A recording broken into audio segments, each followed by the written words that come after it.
नमस्कार, जय श्री राधे कृष्णा। आर के शिक्षा पीठ में मैं आपका स्वागत करती हूँ, अभिनंदन करती हूँ। हमने अभी तक शिक्षा मनोविज्ञान की फर्स्ट यूनिट कंप्लीट कर ली है। हमने सेकंड यूनिट प्रारंभ कर रखी है, अधिगम।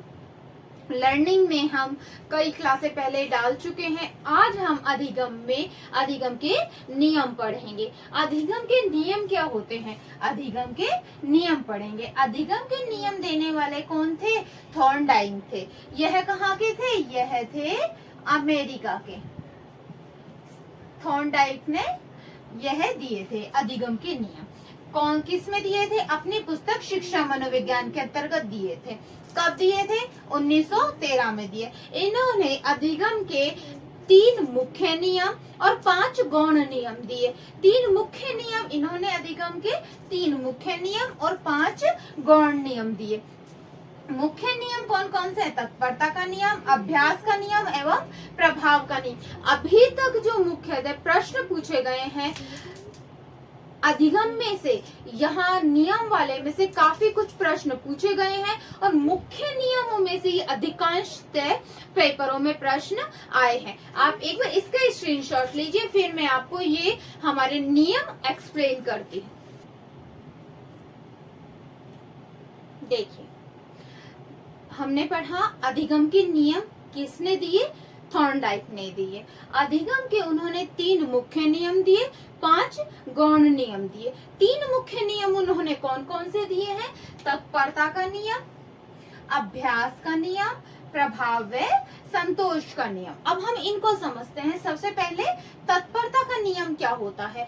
तत्परता के नियम का मतलब है कि किसी भी कार्य को, अधिगम यानी सीखना, किसी भी कार्य को, किसी भी चीज को सीखने के लिए व्यक्ति का तत्पर होना सबसे आवश्यक है। हम किसी भी कार्य को तभी सीख सकते हैं हम जब तत्पर होते हैं। आपको जैसे हमने आप एक उदाहरण एग्जाम में आया हुआ है कि घोड़े को तालाब के पास ले जाया जा सकता है किंतु पानी पिलाया नहीं जा सकता। यह अधिगम के कौन से नियम के अंतर्गत आता है? तो यह अधिगम के कौन से नियम के अंतर्गत आता है? तत्परता के नियम के अंतर्गत आता है कि जब व्यक्ति खुद से अंदर से नहीं चाहेगा कि मुझे, जब वह घोड़ा को खुद को पानी नहीं पीना, तो वह क्यों, आप वह जब तत्पर ही नहीं है तो वह पानी नहीं पिएगा। आपको आपके माता पिता अच्छे से अच्छे शिक्षण संस्थान में एडमिशन करा सकते हैं, अच्छी से अच्छी कोचिंग में दिल्ली, जयपुर, सीकर आपको कहीं भी भेज सकते हैं, चाहे वो उधार लेके करे कि आपको पढ़ने के लिए भेज सकते हैं। किंतु यदि आप तत्पर नहीं है तो हो सकता है आप वहाँ कोचिंग में जाकर भी आप ना पढ़े, आप सिलेक्शन ना ले पाए, और कोई स्वयं पाठी बालक है घर पर पढ़कर भी वे सिलेक्शन ले ले। यानी कि जब व्यक्ति अपने मन से किसी कार्य को करने के लिए तत्पर होगा कि हाँ नहीं मुझे नौकरी लगानी है, मुझे यह कार्य करना है, तभी वह अपने अधिगम कर सकता है, वह तभी किसी चीज को सीख सकता है। आपने एक मूवी अभी आई थी कुछ टाइम पहले, 12th फेल मूवी देखी थी। उसमें जो मेन हीरो था, लीड हीरो, वो क्या था? बहुत गरीब था, कैसे ग्रामीण क्षेत्र से आया था, उसके पास किसी भी प्रकार का आर्थिक सहयोग नहीं था, कितनी समस्याओं के साथ रहने के बावजूद वो अंदर से तत्पर था कि नहीं मुझे यूपीएससी क्रैक करनी है। तो वो जब अंदर से, कहते हैं ना, अंदर की आग लगती है तो इंसान खुद पे खुद रातों की नींद उड़ती है अपने सपने को पूरा करने के लिए। लाइब्रेरी में व्यक्ति 3-3 बजे तक, 4-4 बजे तक सुबह पढ़ते रहते हैं। क्यों? क्योंकि वो खुद से तत्पर है, खुद से सीखना चाहते हैं। तो व्यक्ति जब वह, आप उसमें लीड हीरो का क्या था? वो रात में जग जग के पढ़ रहा है, काम भी कर रहा है और पढ़ भी रहा है कि उसके एक जुनून था कि मुझे यह काम करना है, मुझे यूपीएससी क्रैक करनी है। आपको कोई भी काम करने के लिए जो अंदर से हमारी ललक होती है, वही हम उस कार्य को सीखने के लिए हमें तत्पर करती है। उसी में उसका दोस्त था, उसके पिता अमीर थे, उन्होंने उसका वहां पर एडमिशन भी करवा दिया कि भाई अच्छे से अच्छी कोचिंग भी ले रहा है वो, परंतु वह फिर भी उसको यूपीएससी क्रैक नहीं कर पा रहा हर बार। क्यों? वो सीखने के लिए तत्पर ही नहीं है। क्लास में बैठा है आराम से, उसका ध्यान नहीं है, कभी इधर कभी उधर ऐसे कर रहा है, तो वो कैसे सीखेगा जब वो उस चीज के लिए तत्पर ही नहीं है कि हाँ नहीं मुझे सीखना है, मुझे ये काम करना सीखना है, मुझे नौकरी लगानी है। आपको ने फर्स्ट एड का फॉर्म भर दिया, अब सारे के सारे कोचिंग कर रहे हैं कि कोचिंग के सारे बच्चे सेलेक्ट हो जाएंगे, कोचिंग में से कोई 2 बच्चा कोई 3 बच्चा सेलेक्ट हो गए, तो वो 3 बच्चे ही क्यों हुए, यानी कि वो बिल्कुल तत्पर थे अपने लक्ष्य को पाने के लिए। तो हम किसी भी चीज को तभी सीखेंगे जब हम तत्पर होंगे। घोड़ा पानी तभी पिएगा तालाब से, आप उसको तालाब तक ले जा सकते हो, पानी में मुंह भी दे सकते हो, पर वो पानी जब ही पिएगा जब वो तत्पर होगा कि हाँ मुझे पानी पीना है। यानी कि व्यक्ति किसी भी कार्य को तभी सीखेगा जब वह उस कार्य को करने के लिए तत्पर होगा। यह है तत्परता का नियम। फिर है अभ्यास का नियम। अभ्यास का नियम क्या होता है? अभ्यास का नियम, आप किसी भी चीज को, सीखी हुई चीज का जब बार बार अभ्यास करेंगे आप तभी उसको अच्छे से सीखते हैं। जैसे आपने उसको कहा, वो कहावत सुनी होगी, करत करत अभ्यास जड़ मत होत सुजान। यानी कि आप नौकरी लगने के लिए ये जरूरी नहीं है कि आप बहुत इंटेलिजेंट हो, आपकी आईक्यू पावर बहुत ज्यादा होनी चाहिए, नहीं। अभ्यास करिए, 20 किताबों को पढ़ें, इसके बजाय एक किताब को 20 बार पढ़ें, यानी कि उसका बार बार अभ्यास करेंगे तो आप उसको ज्यादा सीखेंगे। या फिर आप 20 किताबों को एक एक बार पढ़िए, क्या याद रहेगा? कुछ याद नहीं रहेगा। और एक ही किताब को आप 20 बार पढ़िए, बार बार पढ़िए, एक बार याद नहीं होगी, 2 बार, 3 बार, 4 बार, 5 बार, अपने आप आपको उसकी एक एक लाइन याद हो जाएगी। आपको ये याद रहेगा, हाँ इस पन्ने पे ये बात लिख रही थी। यानी कि बार बार अभ्यास करके हम किसी भी कार्य को सीख सकते हैं। बार बार अभ्यास करके हम किसी भी कार्य को सीख सकते हैं। यह कितने प्रकार का है? कौन कौन सा? उपयोग का नियम, उपयोग का नियम, और दूसरा है अनुप्रयोग का नियम। अनुप्रयोग का नियम, उपयोग का नियम और अनुप्रयोग का नियम क्या होता है? हम किसी भी कार्य को तभी सीखते हैं जब हम उसका बार बार प्रयोग करते हैं। आपने 20 किताबें, 50 किताबें इकट्ठी कर ली, इतना सारा कंटेंट इकट्ठा कर लिया याद करने के लिए, परंतु आप उसको सिर्फ एक बार भी नहीं पढ़ पा रहे, तो क्या आपके याद होगा? यानी कि एक किताब को 20 बार पढ़ो, आप बार बार पढ़ो, एक बार याद नहीं होगी, 2 बार, 3 बार, 4 बार, 5 बार, कभी ना कभी 10 बार में तो याद होगी आपकी वो बुक। यानी कि बार बार अभ्यास करने से हम उस चीज को सीख जाते हैं। बच्चे को हम ए अनार पढ़ना सिखाते हैं, बार बार ऐसे अनार, आदत धीरे धीरे उसको वो पढ़ जाती है कि हाँ ये 12 खड़ी। ऐसे तो याद कराते हैं अपने बचपन में, या किसी छोटी क्लासेस में बच्चों को पढ़ाते देखा होगा। बच्चे को हम, कोई भी हमारे मेहमान आता है, बेटा नमस्ते करो अंकल को, फिर दोबारा कोई मेहमान आया, अंकल को नमस्ते करो, फिर आपके फिर कोई मेहमान आया, एक बार भूल गया, फिर दोबारा बेटा नमस्ते करो।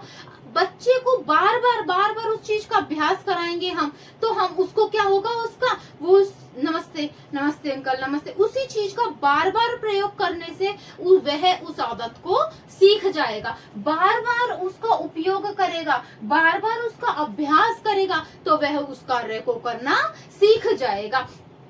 बच्चे की को अच्छी आदतें सिखाने में इस अभ्यास के नियम का प्रयोग करेंगे। बच्चे की को कोई कला सिखाने में, बच्चे की हैंड राइटिंग सुधारने में, बच्चे को बार बार लिखने को दो, बार बार लिखने को दो। अब बार बार लिखेगा तो धीरे धीरे उसको क्या होगी, बनावट अपने आप सही हो जाएगी। यानी कि उसका बार बार प्रयोग करने से, बार बार अभ्यास करने से वह किसी भी चीज को सीख सकता है। यानी कि बच्चों में अच्छी आदत का डेवलप करने में हम इस नियम का उपयोग करते हैं। दूसरा है अनुप्रयोग का। ऐसे ही बच्चे की बुरी आदत को छुड़वाने के लिए भी हम इस नियम का प्रयोग करते हैं। मान लीजिए बच्चा कोई गलत लाइन बोलना सीख गया, बच्चा कोई गाली देना सीख गया, अपने स्कूल में गलती सीख गया। अब आप जैसे ही बोले उसको आप टोको, फिर वो बोले फिर आप टोको। अब बार बार जब हम उसको टोकेंगे धीरे धीरे वो उसको बोलना कम कर देगा, और अंत में ऐसा होगा कि वह उसको बोलना ही बंद कर देगा, वह भूल जाएगा। यानी कि बालक की बुरी आदत को छुड़वाने के लिए भी उसका जब वो प्रयोग नहीं करेगा तो वह उसको भूल जाएगा, और अच्छी आदत को सिखाने के लिए बार बार हम उसका अभ्यास करेंगे तो उस आदत को सीख जाएगा। यानी कि अभ्यास के नियम के अंतर्गत क्या है कि हम किसी भी कार्य को बार बार कर सीख सकते हैं। बच्चों में किसी भी नई आदत का डेवलप कराने के लिए हम उसका बार बार प्रयोग करेंगे, बार बार अभ्यास करेंगे, बच्चा नई आदत सीख जाएगा। चाहे लिखावट हो, चाहे कला हो, चाहे ड्राइंग हो, बच्चा बार बार प्रयोग करेगा, वह उस चीज को सीख जाएगा। बच्चा कोई गलत आदत सीख गया, बार बार उसको टोकिए, धीरे धीरे वो उसको बंद कर देगा, और उस चीज का जब अभ्यास नहीं करेगा तो वह उसको भूल जाएगा। तो नई आदतें सिखाने में, गलत आदतों को छुड़वाने में हम इसका प्रयोग करते हैं। अभ्यास का नियम, जैसा आपने सुना भी है, करत करत अभ्यास जड़मति हो तो सुजान। बार बार अभ्यास करिए। सरकारी नौकरी लेना इतना कोई कठिन नहीं है। आप बहुत बड़ी आईक्यू लेवल नहीं चाहिए, बहुत बंदा इंटेलिजेंट नहीं होना चाहिए। अभ्यास करिए, बार बार अभ्यास करिए, एक बार नहीं, 2 बार नहीं, लगातार आप उसको करिए। आप धीरे धीरे किसी ना किसी चीज में कहीं ना कहीं नौकरी को जरूर पाएंगे। यानी कि हमारा बार बार अभ्यास हमें उस चीज को, हमारे लक्ष्य तक पहुंचा देगा। यानी कि बार बार अभ्यास। एक पुस्तक को आप 20 बार पढ़िए ना, आपको याद होगी कैसे नहीं होगी, अपने आप होगी। अब एक पुस्तक को 50 पुस्तक के लिए है, आप उनको आधी आधी पढ़ के छोड़ रहे हो, एक बार भी पूरी नहीं कर पा रहे, तो कहाँ याद होगी? और जब याद नहीं है तो कहाँ नौकरी होगी? एक पुस्तक को 20 बार पढ़कर अभ्यास कीजिए, तब आप स्वतः ही सीख जाएंगे। यानी कि तत्परता के नियम में तो क्या होता है, व्यक्ति किसी भी कार्य को तभी सीखेगा जब वह स्वयं उस कार्य को सीखने के लिए तत्पर होगा। अभ्यास के नियम में बार बार अभ्यास करेगा तभी वह उस कार्य को अधिगम करेगा या सीखेगा। तीसरा नियम है प्रभाव या संतोष का नियम, परिणाम का नियम। प्रभाव, संतोष, परिणाम का नियम क्या होता है? हम किसी भी कार्य को करते हैं और यदि उसका परिणाम अच्छा आता है तभी हम उस कार्य को सीखते हैं। अब आपने first grade, second grade, third grade REET का एग्जाम दिया, खूब मेहनत करी, 24 में से 20-20 घंटे आप लगे रहे और आपने लगातार मेहनत करके खूब पेपर दिया, अपनी तरफ से आपने कोई कमी नहीं छोड़ी, और उसके बावजूद भी आपका परिणाम नकारात्मक आया, आपका सिलेक्शन नहीं हुआ और आपके साथी का सिलेक्शन हो गया, तो आपको क्या होगा? उसका प्रभाव नकारात्मक आया, उसका प्रभाव अच्छा ना, परिणाम अच्छा ना आने से अब आपका मन क्या हो जाएगा? उस पढ़ाई से हट जाएगा। कुछ होंगे, अरे नहीं, मुझे अब सरकारी नौकरी की तैयारी नहीं करनी, मुझे नहीं करनी है। कुछ होंगे जो कहेंगे कुछ ने प्राइवेट जॉब ज्वाइन कर ली होगी, कुछ ने अरे नहीं, अभी जब वैकेंसी निकलेंगे तब की तब सोचेंगे, अभी मूड नहीं है।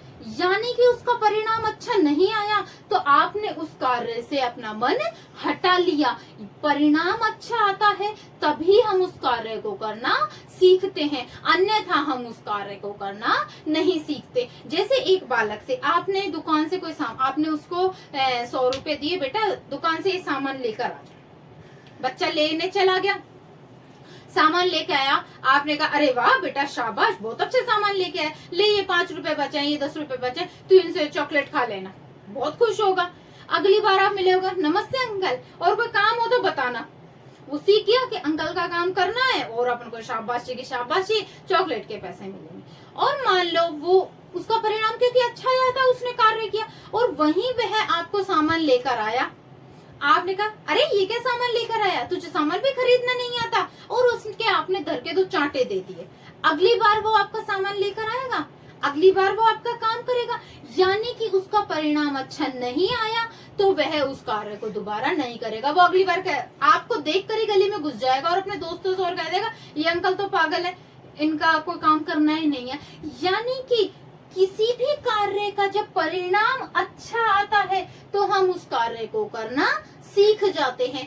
उस बालक को सामान लाया, सामान लाने का कार्य किया, उसका परिणाम अच्छा आया कि अंकल ने शाबाशी भी दी, पैसे भी दिए, तो वो उस कार्य को सीख जाएगा। और आपने उसके चांटे दिए तो वो अगली बार वो काम को नहीं करेगा।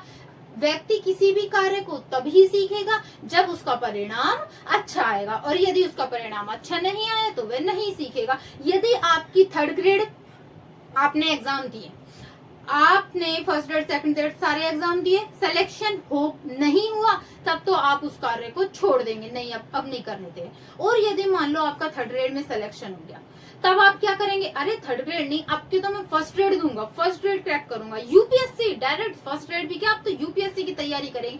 यानी कि परिणाम अच्छा आने से आपको वह प्रोत्साहन मिलता है, आप खुद पे खुद उस कार्य को करना सीख जाते हैं। अब आप हम तीनों थॉर्नडाइक के दिए 3 मुख्य नियम समझ चुके होंगे। तत्परता का नियम, वह व्यक्ति तभी सीखेगा जब वह उस कार्य को स्वयं सीखने के लिए तत्पर हो। अभ्यास का नियम, बार बार अभ्यास करने से ही व्यक्ति कार्य को सीखता है। तीसरा, परिणाम जब अच्छा आएगा, संतोषजनक आएगा, तभी हम उस कार्य को सीखेंगे, अन्यथा हम उस कार्य को नहीं सीखेंगे। यह थॉर्नडाइक के 3 मुख्य नियम थे, वेरी मोस्ट नियम थे। आप इनका स्क्रीनशॉट लीजिए।